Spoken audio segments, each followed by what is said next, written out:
Spit Nolan, written by Bill Naughton. Spit Nolan was a pal of mine. He was a thin lad with a bony face that were always pale, except for 2 rosy spots on his cheekbones. He had quick brown eyes, short wiry hair, rather stooped shoulders, and we all knew that he had only 1 lung. He had a disease which in those days couldn't be cured, unless you went away to Switzerland, which Spit certainly couldn't afford. He wasn't sorry for himself in any way, and in fact we envied him, because he never had to go to school. Spit was the champion trolley rider of Cotton Pocket. That was the district in which we lived. He had very good balance and short wits, and he was very brave. So that these qualities, when added to his skill as a rider, meant that no other boy could ever beat Spit on a trolley, and every lad had one. Our trolleys were simple vehicles for getting a good ride downhill at a fast speed. To make one, you had to get a stout piece of wood about 5 feet in length and 18 inches wide. Then you needed 4 wheels, preferably 2 pairs, large ones for the back and smaller ones for the front. However, since we bought our wheels from the scrapyard, most trolleys had 4 odd wheels. Now, you had to get a poker and put it in the fire until it were red hot, and then burn a hole through the wood at the front. Usually it would take about 3 or 4 attempts to get the whole board through. Then through this hole he fitted the giant nut and bolt, which acted as a swivel for the steering. Fastened to the nut was a strip of wood onto which the front axle was secured with bent nails. A piece of rope was tied to each end of the axle, and this served for steering. We then got a knob of margarine, had to be slanced out of the kitchen to grease the wheels and the bearings. Next, you had to paint a name on it. Invincible or Dreadnought, though it might be a motto, death before dishonour, or labour and weight. That done, you then stuck your chest out, opened the back door, and wheeled your trolley out to face the critical eyes of the world. Spit spent most mornings trying out new speed gadgets on his trolley, or searching empty scrapyard for good wheels. Afterwards, he'd go off and have a spin down Cemetery Brew. This was a very steep road that led to the cemetery, and it was very popular with trolley drivers, and it was the only macadamised hill for miles around. All the others would be in cobblestones for horse traffic. Spit used to lie in wait for a coal cart or other horse-drawn vehicle, and then he would hitch Egg Dam to the back to take it up the brew.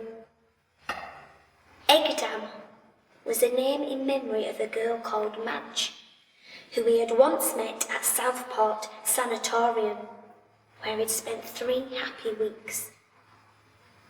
Only I knew the meaning of it, for he had reversed the letters of her name to keep his love a secret. It was the custom for lads to gather at the street corner on summer evenings, and trolleys parked at hand, discussing trolleying, road services, and also show off any new gadgets. There was scarcely any evening traffic on the road in those days, so that we could have a good practice before our evening race. Spit, the unbeaten champion, would inspect every trolley and rider, and allow a start, which was reckoned on the size of the wheels and the weight of the rider. He was always the last in line of starters. No matter how long a start he gave, it seemed impossible to beat him. He knew that road like the palm of his hand, every tiny lump or pothole, and he never came a cropper. Among us, he took things easy, but when occasion asked for it, he would go all out. Once he had to meet a challenge from Ducker Smith, the champion of the engine row gang. On that occasion, Spit borrowed a wheel from the baby's pram, removing one nearest the wall, so it wouldn't have to be missed, and confident he could replace it before his mother took baby out. After fixing it to his trolley, he made that ride on what was called the belly down style. That is, he lay full stretch on his stomach so as to avoid wind resistance. Although Ducker got away with a flying start, he had not the sensitive touch of Spit, and his frequent bumps and swerves lost invaluable inches, so that he lost the race with a good 3 lengths. Spit arrived home just in time to catch his mother as she was wheeling out young George on off the doorstep. And if he had not made a dash for it, the child would have fallen out as the pram overturned. It happened that we were gathered at the street corner with our trolleys one evening when Ernie Haddock let out a hiccup of wonder. "Hey, chaps, what's Leslie got?" We all turned our eyes on Leslie Duckett, the plump son of the local publican. He approached us on a brand new trolley, propelled by flicks of his feet on the pavement. From a distance, the thing had looked impressive, but now, when it came up among us, we were too dumbfounded to speak. Such a magnificent trolley had never been seen. The riding board was made of solid oak, almost 2 inches thick, 4 new wheels with pneumatic tyres, a brake, a bell, a lamp and a spotless steering cord. In front was a plate on it, and the name, in bold lettering, the British Queen. "It's called after the pub," remarked Leslie. He tried to edge it away from Spit's trolley, for it made Egdam appear horribly insignificant. Voices had been still for a moment, but now they broke out. "Where did it come from? How much was it? Who made it?" Leslie tried to look modest. "My dad had it specially made to measure," he said, "by the gaffer at the Holt Engineering Works." He was a nice lad, and now he wasn't sure whether to feel proud or ashamed. The fact was, nobody had ever had a trolley made by somebody else. Trolleys were swapped and so on, but no lad had ever owned one that had been made by others' hands. We went quiet now, for Spit had calmly turned his attention to it and was examining the British Queen with his expert eye. First, he tilted it so that one of the rear wheels was off the ground, and after giving it a flick of the finger, he listened intently with his ear close to the hub. "A beautiful ball-bearing race," he remarked. "It runs like silk." Next he turned his attention to the body. "Grand piece of timber, Leslie, though a trifle on the heavy side. It'll take plenty of pulling up a brew." "I can pull it," said Leslie, stiffening. "You might find it a shade front heavy," went on Spit, "which means it will be hard on steering unless you keep it well oiled." "It's well made," said Leslie. "Eh, Spit?" Spit nodded. "Aye, all the bolts are countersunk," he said. "Everything's chamfered and fluted off to perfection. But what?" asked Leslie. "Do you want me to tell you?" asked Spit. "How do you mean?" says Leslie. "Well, you haven't so much as given it a single tap with a hammer," said Spit. "That trolley will be a stranger to you until your dying day." "How come?" said Leslie, "since I own it?" Spit shook his head. "You don't own it," he said in a quiet, solemn tone. "You own nothing in this world, except those things you have taken a hand in the making of, or else you've earned the money to buy them." Leslie sat down on the British Queen to think this one out. We all sat round scratching our heads. "You forgot to mention one thing," said Ernie Haddock to Spit. "She should hold the road well, and with wheels like that, she should certainly be able to shift some." "Think she could beat Egdam?" ventured Ernie. "That," said Spit, "remains to be seen." Ernie gave a shout. "A challenge race! The British Queen versus Egdam!" "Not tonight," said Leslie. "I haven't got the proper feel of it yet." "What about Sunday morning?" I said. Spit nodded. "As good a time as any." Leslie agreed. "By then," he said in a challenging tone, "I'll be able to handle her."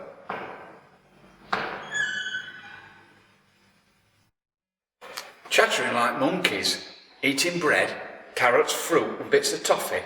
The entire gang of us made our way along the silent Sunday morning streets for the big race at Cemetery Brew. We were split into two fairly equal sides. Leslie, in his serge Sunday suit, walked ahead with Ernie Haddock pulling the British Queen and a bunch of supporters around. They were optimistic, for Leslie had easily outpaced every other trolley during the week, though, as yet, he had not run against Spit. Spit was in the middle of the group behind, and I was pulling Egg down and keeping the pace easy, for I wanted to keep Spit fresh. He walked in and out amongst us with an air of imperturbability that, considering the occasion, seemed almost godlike. It inspired a fanatical confidence in us. It was such that Chick Dale, a curly-headed kid with soft skin like a girl's and nervous lisp, climbed up onto the spoke railings of the cemetery and, reaching out with his thin fingers, snatched out a yellow rose. He ran in front of Spit and thrust it into a small hole in his jersey. "I present you with the rose of the winner," he exclaimed. "And I've a good mind to present you with a clout on the lug," replied Spit, "for pinching a flower from the cemetery, and what's more, it's bad luck." But seeing Chick's face, he relented. "On second thoughts, Chick, I'll wear it. What an heavenly smell." Happily, we went along and Spit turned to a couple of lads at the back. "Oi! Stop that whistling. Don't forget what day it is. Folk want to sleep." A faint, sweaty glow had come over Spit's face. When we reached the top of the hill, he was glad but majestically calm as ever. Taking the bottle of cold water from his jersey, he put it to his lips and rinsed out his mouth in the manner of a boxer. The two contestants were called together by Ernie. "No bumping or pouring," he said. They nodded. "The winner," he said, "is the first who puts the nose of his trolley past the cemetery gates." "Now who," he asked, "is to be judge?" Leslie looked at me. "I've no objection to Bill," he said. "I know he's straight." I hadn't realised I was, I thought, but by heck I will be. "Ernie here," said Spit, "can be starter." With that, Leslie and Spit shook hands. "Fly them down to the gates," Ernie said to me. He had his father's pigeon timing watch in his hand. "I'll be setting them off dead on the stroke of 10 o'clock. I hurried down to the gates. I looked back and saw the supporters lining themselves on either side of the road. Leslie was sitting upright on the British Queen. Spit was settling himself down to ride belly down. Ernie Haddock, handkerchief raised in the right hand, eye gazing down on the watch on his left, was counting them off, just like when he tossed one of his father's pigeons. 5, 4, 3, 2, 1, off! Spit was away like a shot. That vigorous toe push sent him clean ahead of Leslie. A volley of shouts went up from his supporters and groans from Leslie's. I saw Spit move straight into the middle of the road camber. Then I ran ahead to take my position at the winning post. When I turned again, I was surprised to see that Spit had not increased the lead. In fact, it seemed that Leslie had begun to gain on him. He had settled himself into a crouch position, and those perfect wheels combined with his extra weight were bringing him up with Spit. Not that it seemed possible that he could ever catch him, for Spit, lying flat on his trolley, moving with a fine balance, gliding, as it were, over the rough patches, looked to me as though he were a bird that might suddenly open out his wings and fly clean into the air. The runners along the side of the road could no longer keep up with the trolleys, and now, as they skimmed past the halfway mark and came to the very steepest part, there was no doubt that Leslie was gaining. Spit had never ridden better. He coaxed Eggs down over the tricky parts and swayed with her, gave her head and guided her.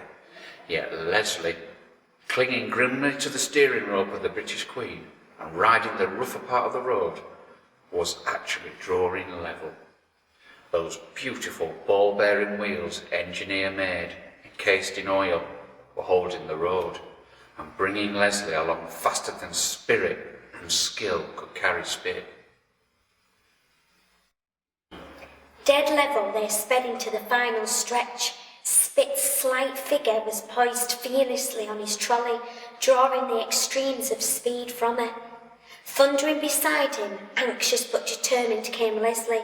He was actually drawing ahead and forcing his way to the top of the camber. On they came, like two charioteers, Spit delicately edging to the side to gain inches by the extra downward momentum. I kept my eyes fastened clean across the road as they came belting past the winning post. First past the plate was the British Queen. I saw that first. Then I saw the heavy rear wheel jog over a pothole and strike Spit's front wheel, sending him in a swerve across the road. Suddenly, from nowhere, a charabanc came speeding round the wide bend.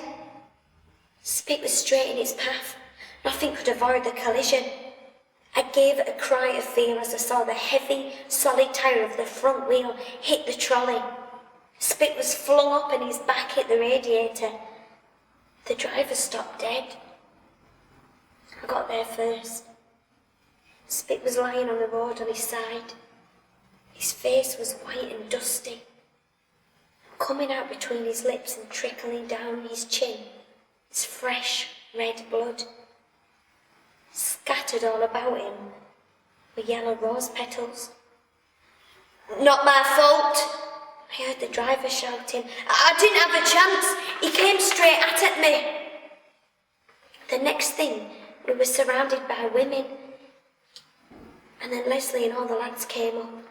Somebody send for an ambulance," called a woman. "I'll run and tell the gatekeeper to telephone," said Ernie Haddock. "I hadn't a chance," the driver explained to the women. "A piece of his jersey on the starting handle there," said someone. "Don't move him," said the driver to a woman who had bent over Spit. "Wait for the ambulance." "Hush up," she said. She knelt and put a silk scarf under Spit's head. Then she wiped his mouth with a little handkerchief. He opened his eyes. Glazed they were, as though he couldn't see. A short cough came out of him. Then he looked at me and his lips moved. "Who won?" "Thee," blurted out Leslie. "That just licked me, eh, Bill?" I said. "Old Egdam just pipped the British Queen." Spit's eyes closed again. The women looked at each other. They nearly all had tears in their eyes. Then Spit looked up again and his wise, knowing look came over his face. After a minute, he spoke in a sharp whisper. "Liars. I can remember seeing Leslie's back wheel hit my front and I didn't win. I lost."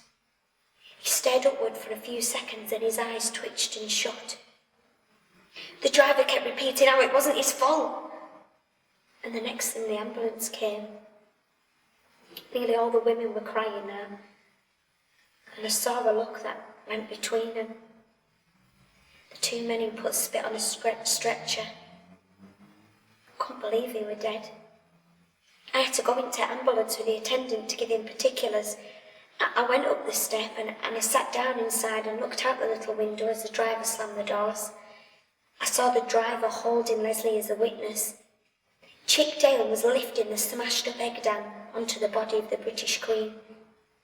People with bunches of flowers in their hands stared after us as we drove off. Then I heard the ambulance man asking me Spit's name. Then he touched me on the elbow with his pencil, and he said, "Where did he live?" I knew then. That word did struck right into me. But for a minute I couldn't answer. I had to think hard, for the way he said it, it made it suddenly seem as though Spit Nolan had been dead and gone for ages.